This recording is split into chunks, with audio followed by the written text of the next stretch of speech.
Thanks so much for joining us here on 9 News Watch. I'm Chris Bianchi, joined by our 9 News medical, lifestyle, everything expert, Dr. Payal Kohli. Dr. Kohli, thanks so much for joining us today. Hi, Chris. Nice to see you. Nice to see you too. We're going to get to some COVID stuff here in the next few minutes, but I did want to start things off with something slightly different. So, over the weekend, there were 35 different chickens in Pitkin County that contracted the bird flu, the highly pathogenic avian influenza, which is commonly known as a bird flu. It was detected in a poultry flock in Pitkin County. It required the euthanization of 35 different chickens out there. How worried should we generally be about bird flu? So, we've seen in the past that bird flu can make the jump from, animals to humans. We've had, bird flu outbreaks in humans before. But at least right now, to this point, there are no known cases here in Colorado of the avian flu. Now, anyone who comes into close contact with these types of animals, I think, should keep their radar up, because that kind of a recombination event where the virus kind of makes a jump from one species to the next could really happen at any time. But at this point, it seems like it's primarily localized to the animals. And of course, you want to watch out for your animals and make sure that they're protected. Would this be of concern to dogs and cats and common pets, or would it be for kind of poultry and agriculture? Usually more poultry, but just like it can make the jump into humans, it can also make the jump into other species. So you really, if you have your poultry interacting with your dogs and cats and what have you, or in that kind of a setting, then it is certainly higher risk for that sort of an event to happen. So we shouldn't be that worried about it. I'm not so worried about it yet, and I'm hopeful that, again, as the summer comes and things get a little bit better, that the flu activity in general tends to go down. Okay. Of course, for human flu, we want to make sure we get ourselves vaccinated come fall, because vaccination rates are very low, and now that masks are coming off, those infection rates might start to go up.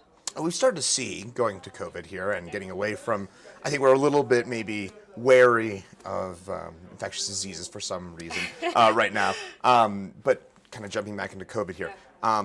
There's been a slight increase here in Colorado. I know in the Northeast there is a particular spike in COVID right now. What do you think of the general COVID situation here in Colorado and throughout the states? I think right now we're in a good place, with the caveat that our positivity rate is going to grossly underestimate the number of infections, because we're only looking at the people who go out and get that PCR test. What most of us are doing when we feel under the weather, get COVID sometimes, is testing at home, and those tests aren't being reported to the state. So yes, it's an okay place for us to be in right now, but it's a little bit of a false narrative to assume that COVID is completely gone.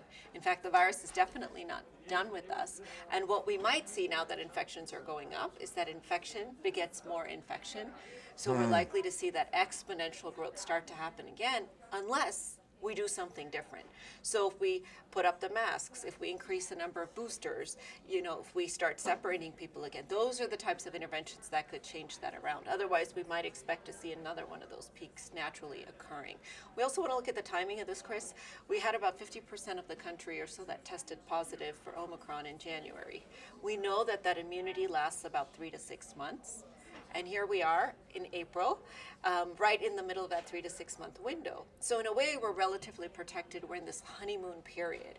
But come summer, things might look entirely different, especially with this more aggressive variant, because that was the BA1 variant in January. Now we have the BA2 variant that's more contagious.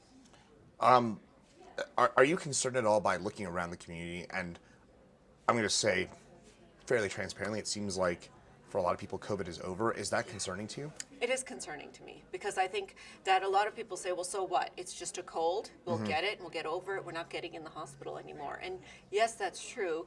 But long COVID is a big deal. A lot of people are struggling with it. A lot of young people are struggling with it. We don't know the effects on our kids. And the second piece of that is that the more infections we have, the more variants are going to come. And just one of these days, my biggest fear is that one of these variants is going to be completely resistant to the vaccines, or it's going to make us a lot sicker, and like the Omicron variant, which we essentially got lucky with, because even though it's more contagious, it didn't make us as sick. Okay, so lesson here is, in general, so what would you say to people, how we should, let's say you're vaccinated and you're boosted, let's say you're in that 35% that's vaccinated and boosted, how do you go about your life at this point? I would say your individual risk is probably small. Okay. So you can probably do most things. We're in a different place than we were 2 years ago because we have treatments. The variant is not as severe, so you can go out to eat, you can travel, you can do those things. But just be mindful that you might need to put that mask on if you're in a large public space, if you're in a gathering where you don't know other people's vaccination status. Because what we're seeing now with the BA2, just like we saw at the White House with that dinner that infected 72 people, is that you can be vaccinated, boosted, and still get the infection. So do the best you can to mitigate, but we're certainly not in the phase now where we were a couple of years ago where everyone's just going to stay home and not do anything at all. We're in a better place, but at the same time, that risk is not gone. So that's good to know. I guess one thing that I found interesting was earlier this week, Philadelphia, the city of Philadelphia, reintroduced its indoor mask mandate for the city, becoming the first U.S. city, I believe, in about a month to do that. What are the chances you think that could happen in Denver or other parts of Colorado in the next few months? I think it'll really depend on what our infection rates do. We are a busy airport. We have a lot of people coming in from all parts of the world, and we know that there's now a new XE variant that's even more contagious than the BA2 variant. We also know there's a Deltacron variant that's in parts of Asia and Europe. And so all of those things will depend, I think, what happens. I think Philadelphia will be good, sort of a pilot study, so to speak, to see how their infection rates change with the introduction of the mask mandate. Because compliance is an issue as well. Just because the city enforces the mandate doesn't mean everyone's going to do it either. So it is possible that at this stage in the pandemic, that type of a top-down measure may not actually impact infection rates as much as it did early on. Any final thoughts on COVID and the current situation? I would say it does sound dire because, we have been dealing with this for the last 2 years. But I actually take hope in the fact that as the summer's coming, travel is back up and running. We're able to see each other again. We're able to go to restaurants. But I continue to keep my guard up on an individual level, tell my family to do the same, because we want to make sure that we do it safely. The last thing we want to do is to hit a reset on everything we've been through or to make a friend or family member or loved one ill. Good to know. Sorry, so a final question that popped in my own mind, and this is partially thinking for myself here. If you're going to a grocery store, do you wear a mask still? I do. I absolutely do. And the reason is because I do not know, A, the vaccination and boosting status of the people inside, whether they could be carriers, whether they're coughing. The other day I had to pick up headache medicine, and I went into the headache aisle, and there were people coughing in there because most of the time people go into the sick aisle when they're not feeling well. So I felt really good about the fact that I had my mask on because I was protected.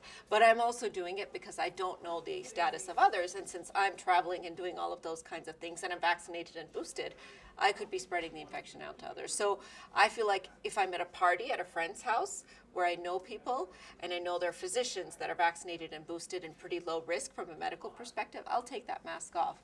But if I'm in a public place where I don't know if I'm exposing somebody else or if they're going to expose me, I just err on the side of caution. Good to know. Well, thanks, Dr. Payal Kohli. Thanks so much for taking a few minutes of your time to answer not only avian bird flu questions. I know we had a lot of interest about that, but of course on COVID as well. Thanks so much for your time. My pleasure.